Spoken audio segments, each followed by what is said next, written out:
अस्सलाम वालेकुम dear students. तो वेलकम है आप सभी का नर्सरी एकेडमी में। तो जैसा कि आपको पता है, हमने दूसरा यूनिट जो है माइक्रोबायोलॉजी का सेमेस्टर थर्ड जो हमारा है, उसमें हमने माइक्रोबायोलॉजी का सेकंड यूनिट स्टार्ट करा था, जिसका नाम था जनरल कैरेक्टरिस्टिक्स ऑफ माइक्रोब्स, जिसके बारे में मैंने थोड़ा सा आपको बताया था। यहाँ तक मैंने आपको कुछ बातें बताई थी जो मैं फिर से रिपीट कर रहा हूँ, और उसके बाद हम आगे चलेंगे। ठीक है, तो स्टार्ट करते हैं। बैक्टीरिया जो है जब हम बैक्टीरिया की स्टडी करते हैं तो उसको हम बैक्टीरियोलॉजी बोलते हैं। ये कुछ बातें हैं जो आपको पहले से ही पता होनी चाहिए, जिसने मैंने ऐसे लिखे हैं यहाँ पे। Bacteria, the study of bacteria is known as bacteriology. And bacteria बहुत स्मॉल होते हैं, तो इनको हम माइक्रोस्कोप की हेल्प से देख पाते हैं। ठीक है, बहुत छोटा साइज़ होता है इनका, इसीलिए माइक्रोस्कोपिक होते हैं। यूनिसेलुलर होते हैं, एक ही सेल के बैक्टीरिया जो है, हम एक ही सेल को बैक्टीरिया बोलते हैं, इसीलिए यूनिसेलुलर है। ठीक है, प्रोकैरियोटिक होते हैं, है ना, ये प्रोकैरियोटिक होते हैं, प्रिमिटिव टाइप ऑफ ऑर्गेनिजम्स। और ये जो है एवरीवेयर पाए जाते हैं, मतलब सॉइल में, एयर में, वाटर में, अर्थ में, हर जगह जो है बैक्टीरिया आपको देखने को मिल जाएंगे। एज़ पर 5 किंगडम क्लासिफिकेशन जो आर.एच. विटाकर साहब ने दी थी, तो बैक्टीरिया को उन्होंने किंगडम मोनेरा में रखा था। इसमें आर्की बैक्टीरिया आता है, 2 क्लासेस आते हैं फर्दर इसके, Archie bacteria and you bacteria. इनमें सेल ऑर्गेनेलीज जो मेम्ब्रेन बाउंड होंगी वो प्रेजेंट नहीं होती हैं। ठीक है, सेल मेम्ब्रेन इसमें प्रेजेंट नहीं होता। ठीक है, न्यूक्लियस प्रेजेंट नहीं होता, इसीलिए प्रोकैरियोटिक है। बैक्टीरिया एक वर्ड जो है एंशियन ग्रीक वर्ड से निकला है, बैक्टीरियन, BAKTERION, जिसका मतलब होता है केन। फर्स्ट बैक्टीरिया जो है वो जो डिस्कवर किया गया था, ऑब्जर्व किया गया था, वो बैसिली था, जो कि जिसकी शेप कैसी थी, रॉड शेप्ड थी। ठीक है, थोड़ा सा जूम इन करता हूँ मेरे को। हाँ, देन उसके बाद जो है थोड़ा सा और, हाँ, अब देखना साइज़ ऑफ द बैक्टीरिया। हम बैक्टीरिया को मेजर करते हैं माइक्रोमीटर्स में, और एक माइक्रोमीटर जो है जब मिलीमीटर को 1000 से डिवाइड करते हैं तब हमें 1 मिलीमीटर जो है मिलता है। ह्यूमन आई, जो हमारी आई होती है, हमारी आँख जो है, वो ओनली अप्रॉक्सीमेटली 200 माइक्रोन्स तक देख सकती है। मतलब कि इसका रेजोल्यूशन पावर, मतलब कि इसका जो है मैग्नीफाइंग पावर जो है 200 माइक्रोन्स है। लेकिन बैक्टीरिया जो है बहुत स्मॉल होते हैं। So bacteria can be only seen under the microscope and not by the naked eye. ठीक है, then classification of bacteria. The shape of the bacteria is due to the cell wall. हमें पता है bacteria जो है उसमें cell wall present होता है, तो इसकी शेप जो है वो डिपेंड करेगी इसके सेल वॉल पे। On the basis of shape and arrangement, bacteria के हमारे पास कुछ टाइप्स होते हैं, जैसे कोकई, बैसिलस। कोकई जो है ये राउंड होते हैं और ओवल होते हैं इन शेप में, ऐसे राउंड हो गया पूरा ऐसे, या फिर ऐसे। ठीक है, राउंड और oval in shape. They exist in various patterns, बहुत सारे पैटर्न्स देखने को मिलते हैं जब हम कोकई की जो है शेप और अरेंजमेंट को देखते हैं। Some are gram positive and some are gram negative. ये ग्राम पॉजिटिव, ग्राम नेगेटिव क्या है, इनको हम डिटेल में आगे चल के समझेंगे। यहाँ पे याद रखो, ग्राम पॉजिटिव कोकई होते हैं और ग्राम नेगेटिव कोकई होते हैं। ठीक है, अब कोकई के कुछ डिफरेंट टाइप्स होते हैं, जैसे डिप्लोकोकस। डिप्लो का मतलब होता है 2, जब एक साथ पेयर में प्रेजेंट होंगे that is called as diplococcus. तो क्या होंगे, न्यूमोकोका इसमें एग्जाम्पल है और गोनोकोका एग्जाम्पल है। सिट्रप्टोकोकस, सिट्रप्टो का मतलब होता है चेन, चेन्स में प्रेजेंट होंगे ये, है ना, चेन्स में, की शेप मैंने दी है यहाँ पे, मैं बताऊँगा, चेन्स में प्रेजेंट होंगे, इसका एग्जाम्पल है सिट्रप्टोकोकस पायोजीन्स। स्टेफाइलोकोकस, ठीक है, स्टेफाइलो का मतलब होता है क्लस्टर्स में प्रेजेंट होंगे, तो फॉर एग्जांपल स्टेफाइलोकोकस ऑरियस। टेट्राड्स में भी प्रेजेंट होते हैं, मतलब ग्रुप ऑफ 4 में प्रेजेंट होते हैं, ग्रुप ऑफ 4 में प्रेजेंट होते हैं। ठीक है, ऑक्टाड्स में प्रेजेंट होते हैं, इसके एग्जाम्पल इंपॉर्टेंट है, इसीलिए मैंने इसमें एग्जाम्पल नहीं दिया, ये इंपॉर्टेंट होता नहीं है। ऑक्टाड का मतलब होता है 8, मतलब जब 8 के ग्रुप में ये जो है कोकई प्रेजेंट होंगे that is called as octad. Now उसके बाद बात करते हैं इसके शेप की। देखो यहाँ पे मैंने डिप्लोकोकस कहा था, डिप्लोकोकस ये 2 होते हैं ऐसे, सिट्रप्टोकोकस ऐसे होते हैं, चेन में प्रेजेंट होते हैं। टेट्राड जो है ऐसे प्रेजेंट होते हैं, 4 में प्रेजेंट होते हैं। ऑक्टाड जो है 4 ऊपर और 4 नीचे। ये मैंने जो है यहाँ पे 3D में बना नहीं सकता था, तो मैंने कलर चेंज करके बनाया है। यहाँ पे 4 ऊपर हैं और 4 नीचे हैं। और यहाँ पे स्टेफाइलोकोकस, ये जैसे आप ग्रेप का गुंछा देखा होगा आपने ग्रेप्स का, तो वैसे ही स्टेफाइलोकोकस की शेप होती है। ठीक है, समझ आया होगा। अब बैसिलाई की कुछ बातें करते हैं यहाँ पे हम लोग, है ना। जैसे कि हमने पता है, आपको पता होगा, बैसिलाई जो है रॉड और स्टिक शेप्ड होते हैं।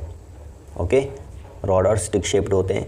Classification of bacilli on the basis of morphology, है ना। मॉर्फोलॉजी मतलब एक्सटर्नल कैरेक्टरिस्टिक्स, उसके बेसिस पे जब हम क्लासीफाई करते हैं और स्टेनिंग टेक्निक्स पे हम क्लासीफाई करते हैं उसको, तो पहले देखते हैं मॉर्फोलॉजी के बेसिस पे कैसे टाइप्स होते हैं इसके। कोको बैसिलाई, पहला होता है coccobacilli. Length of bacilli में be equal to the width is called coccobacilli. जब बैसिलाई की लेंथ और विड्थ सेम होगी that is called as coccobacilli. तो इसमें एग्जाम्पल याद रखना ब्रुसेल्ला। दूसरा streptobacilli, when bacilli occur in the form of chain, जब बैसिलाई चेन्स में प्रेजेंट होंगे, है ना, चेन में। जैसे अभी क्या था, अभी हमने चेन्स में स्ट्रेप्टोकोकस पढ़ा था, देखो चेन्स में था ना स्ट्रेप्टोकोकस, ऐसे होंगे। तो शेप बस चेंज करनी है, बाकी ऐसा ही होगा। देखना स्ट्रेप्टोबैसिलाई अगर पढ़ेंगे, मैंने कहा था चेन में प्रेजेंट होंगे, देखो तो ये ऐसे होंगे क्योंकि ये रॉड शेप्ड है ना, ऐसे हो सकते हैं 2 से ज़्यादा, मैं 4 बना रहा हूँ, ठीक है। ये हो गया स्ट्रेप्टोबैसिलाई। इसका एग्जाम्पल याद रखना लैक्टोबैसिलाई, ठीक है, लैक्टोबैसिली इसमें याद रखना। दैन उसके बाद स्पाइरुला, नाम से ही पता लगता है स्पाइरल शेप्ड होगा। They have a helical shape with a thick rigid cell wall, इनकी हेलिकल शेप होती है विथ अ थिक और रिजिड सेल वॉल, ठीक है। They have 1 to 3 fixed curves in their body, ऐसे होंगे। और ये तो पता है हमें कि बैसिले है तो रॉड शेप्ड होगा, लेकिन थोड़ा सा स्पाइरलम होगा, जैसे देखो ऐसे होगा, ऐसे हो सकता है, ठीक है, ऐसे। इसमें याद रखना एक्वा स्पाइरलम, ठीक है, एक्वा स्पाइरलम याद रखना, एक्वा मतलब वाटर, एक्वा स्पाइरलम याद रखना। स्पाइरोचीट्स, देन उसके बाद हमारे पास है spirochaetes. They have slender spiral filaments, इनमें सिलेंडर स्पाइरल फिलामेंट्स प्रेजेंट होते हैं। दे आर फ्लेक्सिबल, ये फ्लेक्सिबल भी होते हैं। They live in soiled and stagnant pools, ठीक है, सॉइल्ड एंड स्टैगनेंट, स्टैगनेंट मतलब होता है रुका हुआ पानी जहाँ पे प्रेजेंट होगा, गंदा पानी जहाँ पे प्रेजेंट होगा वहाँ पे ये प्रेजेंट होते हैं स्पाइरोचीट्स। एग्जाम्पल यहाँ पे ट्रिपोनिमा पैलिडियम। ट्रिपोनिमा पैलिडियम एक कॉजेटिव ऑर्गेनिज्म है एक डिजीज़ का। अगर आप मेरा वीडियो देख रहे हैं अच्छे से तो आप कमेंट सेक्शन में ज़रूर बताएंगे कि ये जो ट्रिपोनिमा पैलिडियम है ये किसका कॉजेटिव, किस डिजीज़ का कॉजेटिव ऑर्गेनिज्म है, ठीक है। देन उसके बाद जो है हम बात करते हैं विब्रियो, ठीक है, vibrio. 5th, bacteria with less than 1 complete, मतलब कॉमा विब्रियो होता है ऐसे कॉमा शेप, देखो ऐसे भी बना सकते हो या फिर ऐसे भी बना सकते हो, ऐसे भी 1 कंप्लीट, लेस दैन 1 पूरा कंप्लीट नहीं होती इसकी, मतलब कि ये इस वॉल के साथ फिर वापस नहीं जुड़ता। स्टार्ट जहाँ से होता है वहीं पे बराबर वापस नहीं आता, थोड़ा सा पीछे ही, मतलब कि ऐसे देखो अगर ये ऐसे चला जाता तो कंप्लीट था, लेकिन ये ऐसे चला जाता है और यहाँ से इसके साथ जुड़ता है, पूरा कंप्लीट नहीं होता। दे आर कर्व्ड और कॉमा शेप्ड, है ना, कॉमा शेप्ड होता है rods. They are gram negative, याद रखना विब्रियो क्या होता है, ग्राम नेगेटिव। हम सारी क्लास के इसके आगे पढ़ने वाले हैं तो ये ग्राम नेगेटिव याद रखना। एग्जाम्पल विब्रियो कॉलरी, ठीक है, Vibrio cholerae. Most of them are non pathogenic, pathogenic मैंने आपको कहा था जो डिजीज़ कॉज करते हैं ह्यूमंस में, लेकिन इसमें बहुत सारे जो क्लासेस हैं वो नॉन पैथोजेनिक होते हैं, मतलब कि ह्यूमंस में डिजीज़ कॉज नहीं करते। देन उसके बाद कुछ है इसमें पैथोजेनिक, कुछ पैथोजेनिक भी होते हैं, मतलब कि जो डिजीज़ कॉज कर लेते हैं। देन उसके बाद mycoplasma, these bacteria do not possess cell wall, इनमें प्रेजेंट सेल वॉल नहीं होता। Therefore they do not have stable morphology, क्योंकि सेल वॉल की ही वजह से मॉर्फोलॉजी प्रॉपर होती है बैक्टीरिया की। इनमें सेल वॉल प्रेजेंट नहीं होता तो इनकी मॉर्फोलॉजी स्टेबल नहीं होती।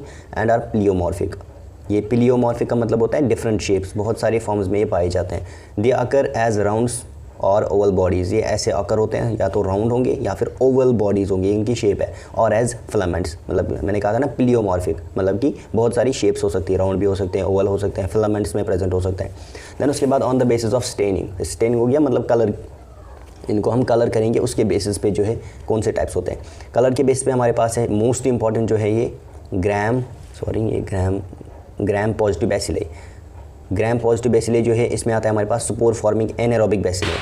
एग्जाम्पल क्लॉस्ट्रीडियम, जिसको हमने डिटेल में पढ़ना है। यहाँ पे आप ये नहीं बोलना कि बोला नहीं कि ग्राम पॉजिटिव होते क्या है, ये हमने डिटेल में पढ़ना है, बस अब याद रखो। यहाँ पे स्पोर फॉर्मिंग एनारोबिक बैसिले में एग्जाम्पल है Clostridium and spore forming aerobic. यहाँ पे फ़र्क कितना है, फ़र्क क्या है, यहाँ पे ऑक्सीजन यूज़ नहीं होता लेकिन यहाँ पे ऑक्सीजन यूज़ होता है। तो स्पोर फॉर्मिंग एरोबिक बैसिले होते हैं, इनका जो एग्जाम्पल है एंथ्रैक्स, ठीक है।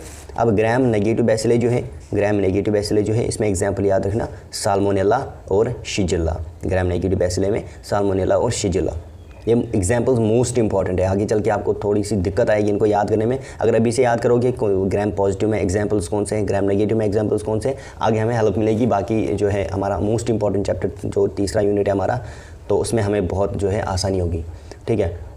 तो उसके बाद जो है एसिड फास्ट बेसिले, इसमें एग्जांपल है माइकोबैक्टीरियम। ये staining gram positive staining, gram negative staining कैसे होती है, एसिड फास्ट स्टेनिंग होती क्या है, ये मैं आगे जाके जो है आपको डिटेल में पढ़ाने वाला हूँ, इसलिए मैं यहाँ पे नहीं कह रहा हूँ क्योंकि टाइम जाएगा यहाँ पे। फिर यहाँ पे याद रखना एसिड फास्ट बेसिले में एग्जांपल माइकोबैक्टीरियम। ठीक है, तो आज का वीडियो यहीं पे रोकते हैं, मिलते हैं अगले वीडियो में, तब तक के लिए खुदा हाफिज़।